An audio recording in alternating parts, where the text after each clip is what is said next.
Assalamualaikum warahmatullahi wabarakatuh. Halo anak-anak, selamat pagi. Baiklah, perkenalkan nama saya Amanda Nisbo Octavia dengan NPM 50 2007. Baiklah, di sini kita akan melanjutkan materi yang berjudul Prinsip dan Model Pengembangan Kurikulum. Waalaikumsalam warahmatullahi wabarakatuh. Selamat pagi. Baiklah, yang pertama yaitu prinsip pengembangan kurikulum. Pengembangan kurikulum perlu memperhatikan prinsip-prinsip relevansi, efektivitas, efisiensi, kontinuitas, dan fleksibilitas. Prinsip-prinsip tersebut merupakan landasan yang kokoh untuk mewujudkan kurikulum yang sesuai dengan kebutuhan siswa, guru, dan masyarakat. Prinsip yang akan digunakan dalam kegiatan pengembangan kurikulum pada dasarnya merupakan kaidah-kaidah atau hukum yang akan menjiwai suatu kurikulum. Yang A yaitu berpusat pada potensi perkembangan, kebutuhan, dan kepentingan peserta didik dan lingkungannya.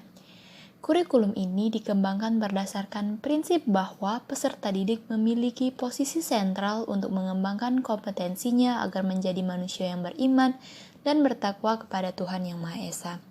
Dan yang B yaitu beragam dan terpadu. Kurikulum ini dikembangkan dengan memperhatikan keragaman karakteristik peserta didik, kondisi daerah, dan jenjang serta jenis pendidikan tanpa membedakan agama, suku, budaya, dan adat istiadat serta status sosial, ekonomi, dan gender. Yang C yaitu tanggap terhadap perkembangan ilmu pengetahuan, teknologi, dan seni.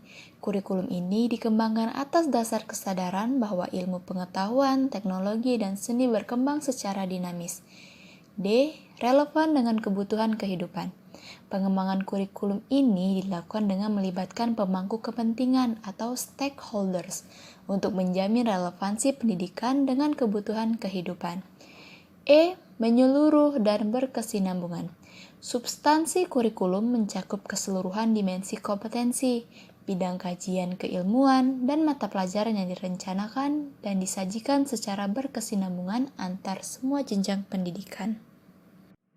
Yang F. Belajar sepanjang hayat. Kurikulum ini diarahkan kepada proses pengembangan, pembudayaan, dan pemberdayaan peserta didik yang berlangsung sepanjang hayat. Dan yang terakhir yaitu G, seimbang antara kepentingan nasional dan kepentingan daerah. Maksudnya, kurikulum ini dikembangkan dengan memperhatikan kepentingan nasional dan kepentingan daerah untuk membangun kehidupan bermasyarakat, berbangsa, dan bernegara. Dan materi selanjutnya yaitu model pengembangan kurikulum. Model adalah konstruksi yang bersifat teoritis diri konsep. Model pengembangan kurikulum merupakan suatu alternatif prosedur dalam rangka mendesain, menerapkan, dan mengevaluasi suatu kurikulum. Oleh karena itu, model pengembangan kurikulum harus dapat menggambarkan suatu proses sistem perencanaan, pembelajaran yang memenuhi berbagai kebutuhan dan standar keberhasilan dalam pendidikan. Dalam pelaksanaannya, pengembangan kurikulum dapat dilakukan melalui 7 model. Yang pertama yaitu model Tyler. Model Tyler adalah model yang paling dikenal bagi perkembangan kurikulum dengan perhatian khusus pada fase perencanaan. Tyler juga menyarankan perencanaan kurikulum. Yang pertama yaitu mengidentifikasi tujuan umur dengan mengumpulkan data dari 3 sumber yaitu pelajar, kehidupan di luar sekolah, dan mata pelajaran. Yang kedua yaitu memperbaiki tujuan-tujuan, dengan ini menyaring melalui 2 saringan, yaitu filsafat pendidikan dan filsafat sosial di sekolah dan pembelajaran psikologis. Yang ketiga yaitu tujuan umum yang lolos saringan menjadi tujuan-tujuan pengajaran. Model yang kedua yaitu model tabah atau yang disebut dengan convertal model. Model tabah merupakan modifikasi dari model Tyler. Modifikasi tersebut penekanannya terutama pada pemusatan perhatian guru. Menurut Tabah, guru harus penuh aktif dalam pengembangan kurikulum. Pengembangan kurikulum yang dilakukan guru dan memposisikan guru sebagai inovator dalam pengembangan kurikulum merupakan karakteristik dalam model pengembangan Tabah. Yang ketiga yaitu model Weiler. Pendekatan yang digunakan Weiler dalam pengembangan kurikulum memiliki bentuk rasional. Setiap langkah merupakan pengembangan secara logis terhadap yang terdahulu. Hal ini dapat dilihat dari 5 langkah berikut. Yang pertama yaitu seleksi maksud, tujuan, dan sasaran. Yang kedua, seleksi pengalaman belajar untuk membantu mencapai maksud, tujuan, dan sasaran. Yang ketiga, seleksi isi melalui tipe-tipe tertentu dari pengalaman yang mungkin ditawarkan. Yang keempat, organisasi dan integrasi dari pengalaman belajar dan isi yang berkenaan dengan proses belajar mengajar. Dan yang terakhir yaitu evaluasi dari setiap fase atau masalah tujuan-tujuan. Dan yang selanjutnya yaitu model Nichols. Dalam bukunya Developing Curriculum, A Participle Guide 1978, Audrey dan Howard Nichols mengembangkan suatu pendekatan yang cukup tegas mencakup elemen-elemen kurikulum yang jelas dan ringkas. Buku tersebut sangat populer di kalangan pendidik, khususnya di Inggris, di mana pengembangan kurikulum pada tingkat sekolah sudah lama.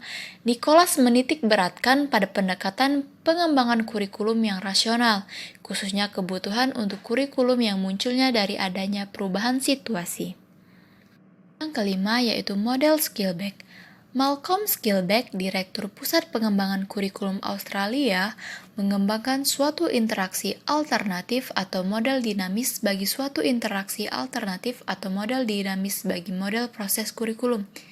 Pendapatnya mengenai sekolah didasarkan pada pengembangan kurikulum atau SCBD, sehingga Skillback memberikan suatu model yang membuat pendidik dapat mengembangkan kurikulum secara tepat dan realistis.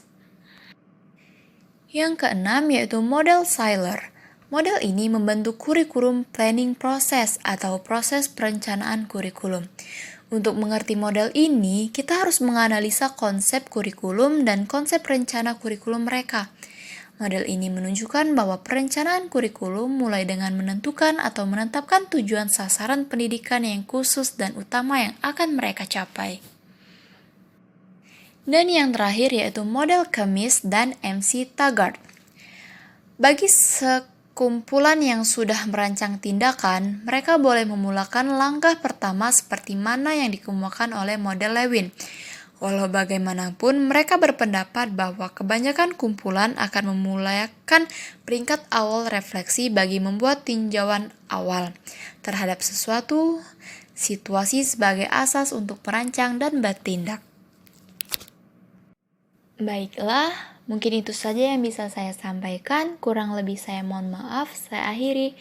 Wabillahi taufiq wal hidayah. Wassalamualaikum warahmatullahi wabarakatuh.